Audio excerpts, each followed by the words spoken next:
Hey everyone, TB Fishing here. This is Ben. Today I'm going to show you guys how to make a olive green woolly bugger. I have an example here of a neon green woolly bugger that I made a little while back. These lures can typically be used for trout, bass, pike, really the whole wide variety of freshwater fish.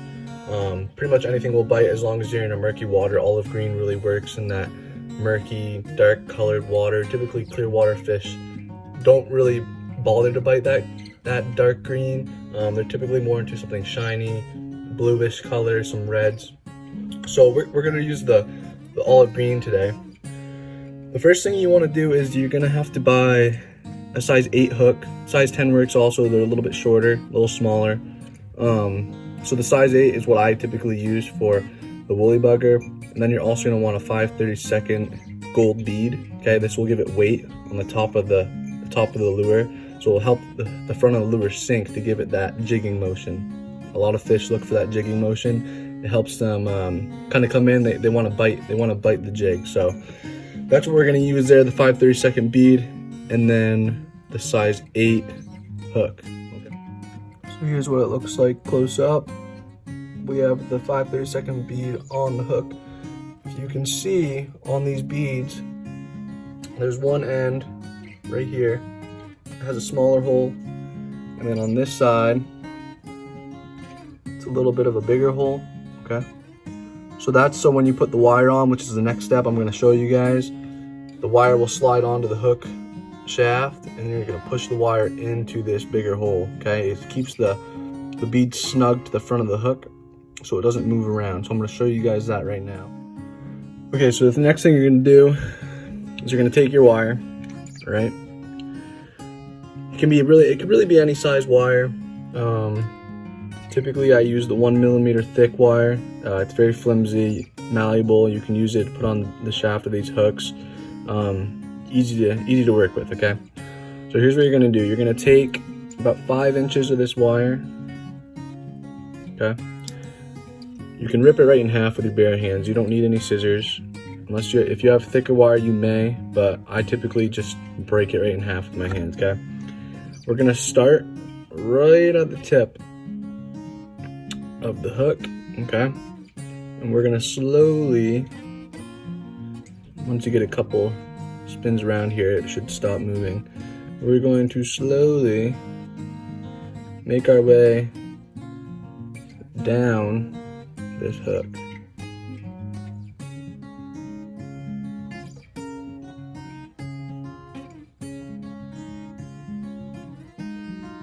Now, you can space this out when you spin it. You can see here they're not super tight yet, and there's a reason for it, and I'll show you once I'm finished.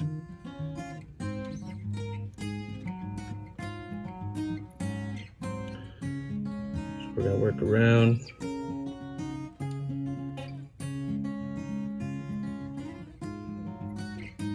It's okay if you don't use all of the wire.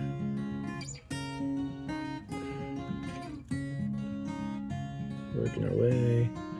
Now that right there is why it does not matter if you have a lot of spacing, because when you push the wire down, it's all gonna kind of bunch up together. Just keep going.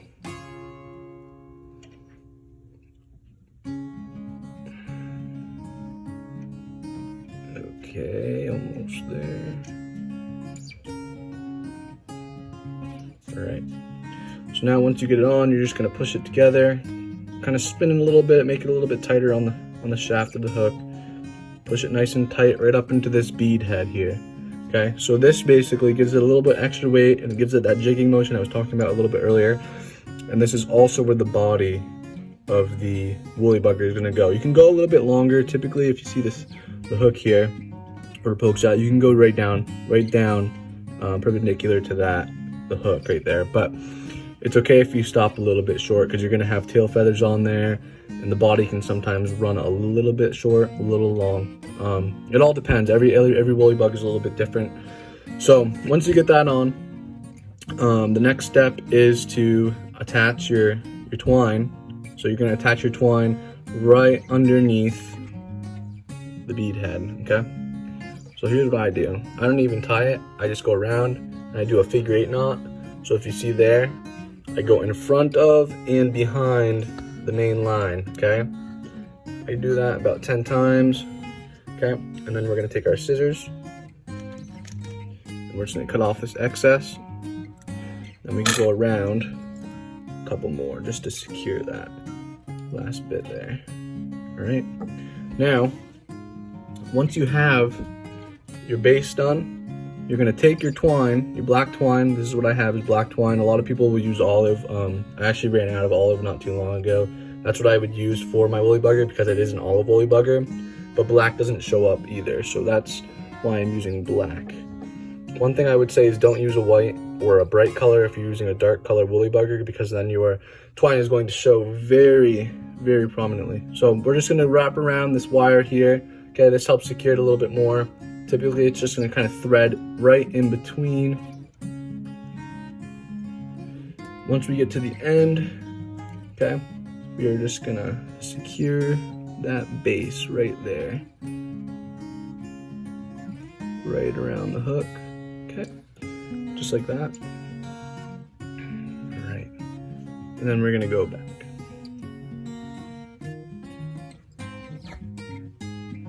And one more time.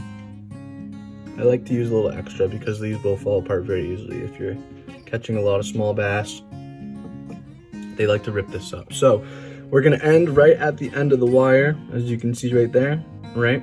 Doesn't matter where, you can end a little bit further down, but I like to finish kind of in the middle. So here's what we're looking at so far.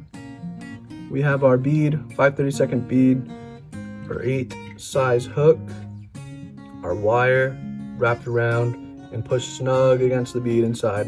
And then we have our black twine kind of wrapped around to keep everything together, everything structured and tight. Okay, so you're gonna start here, you wrap around, bring it to the base of the hook, wrap around a couple times to keep this snug in. It shouldn't move, shouldn't come out of the bead. The bead's nice and tight, okay? And then you're gonna go back and back one more time to the end, where you're gonna wrap around and then wait for what is next, which would be the tail feathers. I'm going to be working on the tail portion of the woolly bugger. So what I'm going to be using is deer body hair. This is an olive green deer body. Has a little bit of yellow tint to it as well. This is what I typically use for my woolly buggers. A lot of people will use hen's feather, something that's fluffy, but I like to use this. It just gives it a different representation in the water. It typically lasts a little bit longer because the hair is very coarse. Hen's feather kind of ends up pulling apart after time, and especially when it's worked through the waters, basically being weathered.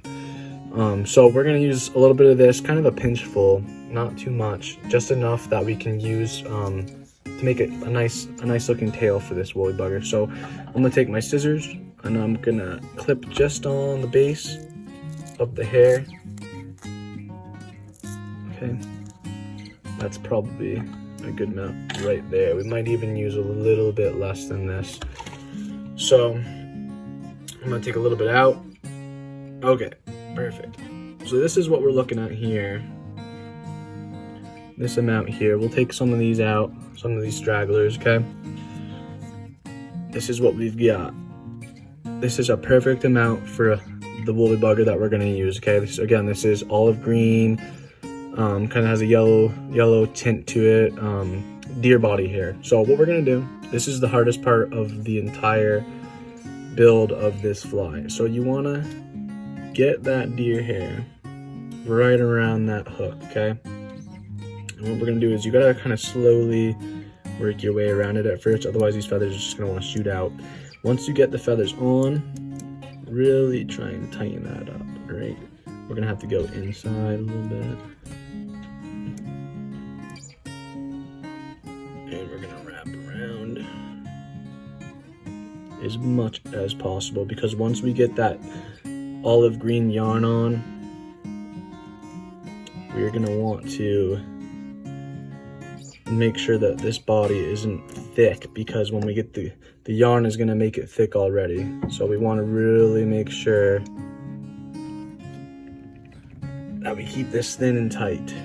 Okay, So right now I have a lot of stragglers. Okay, we're gonna clean that up. No worries. All right. I'm gonna do a couple more loops around. Really want to tighten it down. This twine doesn't add much girth, so we don't have to worry as much, but we really want to wrap that. So now we're gonna end here at the bead head. We're gonna take our scissors, get some of these little ones out of here. Be sure not to clip the twine or your tail feather off while you're doing this, because you want to have that fluff to the end, and you also don't want your fly to come untied. So we're just going to trim these away. This takes the bulk out of it. Okay. A little bit more.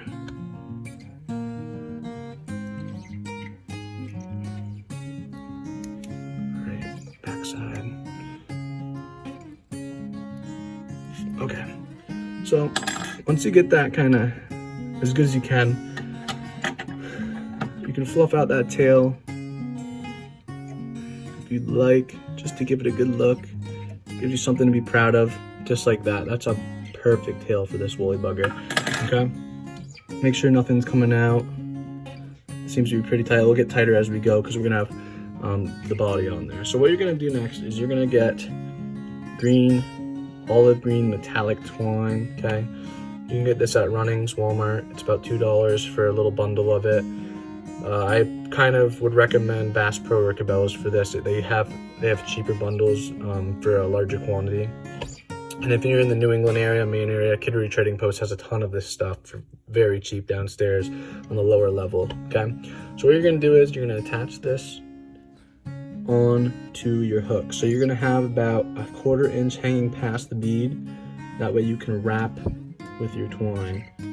So we're gonna do one wrap here. And we're gonna make sure it's nice and tight, and then you're gonna do a figure 8 3 times. 1, 2, 3, and then we give it a couple wraps. Now it's tight on there, okay? Next thing, you're gonna take the yarn itself, and you are going to wrap it around the base. This is gonna give the body that olive green color. You can make it thick, you can make it thin. The tighter you make it, and the closer knit you make the yarn together, the thicker the body will be. Okay, I like to kind of go right to the end as far as I can. Next, we're gonna wrap down the body. This will secure it, and we're gonna do a couple wraps around the end and make a figure 8. So you grab your end here, go around just like this, front and behind the end of that olive green body, and then you're just going to trim away the excess just like that. So we have our feather on, we have our body with the green metallic yarn, we got our bead. So this is basically a complete woolly bugger. Now all we have to do is whip finish and head cement this woolly bugger, and it will be complete. Okay, so now I'm going to whip finish this fly. This is a whip finisher. You can buy it at any store that has a small fly fishing section. Walmart will have them. Cabela's, Bass Pro, Kittery Trading Post in Kittery, Maine. So what we're gonna do is we're gonna attach this, make a figure 4, wrap it around, and tie off this fly with the whip finisher. Okay, this is a tool that you can use to tie them off. Makes it a lot easier.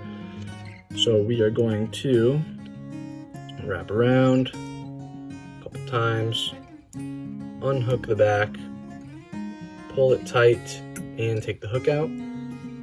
We'll do that a couple more times. Okay, wrap around here, do our figure 4, wrap around. This could be our last one because this is a good one. Unhook the back, pull tight. Sometimes it doesn't like to pull tight because I wrapped around too many times. But this actually could work.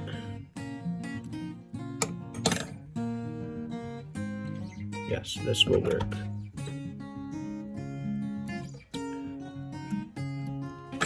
Take the excess off. Right there, that's where I finished Perfect. Okay, so we got our excess off. Next, we're gonna take our head cement. This is a little bit more expensive at Walmart. $10 at Runnings. You could probably find it at Cabela's for a little bit cheaper. They have a ton of this stuff at all different brands, but I took the Superfly. It's gonna look like a needle. You're gonna get a little bit on the tip and place it on the bead head. I do 3 drops. There's 2. And there's 3. Okay, so once that dries, it will cement the twine. And because you use the same green based black twine on the entire fly, tied it off at the top, this will secure it so it won't unravel, and it's waterproof, so it won't just wash off like an expo marker or something. So that should keep it tight and secure. These flies typically last, really honestly, over 100 plus catches. I've caught a ton of bass on these things. They are very durable. So here is the final product, the olive green woolly bugger. If you guys would like to see more flies created on the how-to videos, just comment in the comment section below. We'll be happy to make those for you guys. We'll post them as soon as we can, usually within a week or so. Follow our Instagram page at Tanner Bend Fishing. Give us a like, give us a follow, and we will see you guys next time on the next how-to video. Thank you guys for watching. Enjoy the channel.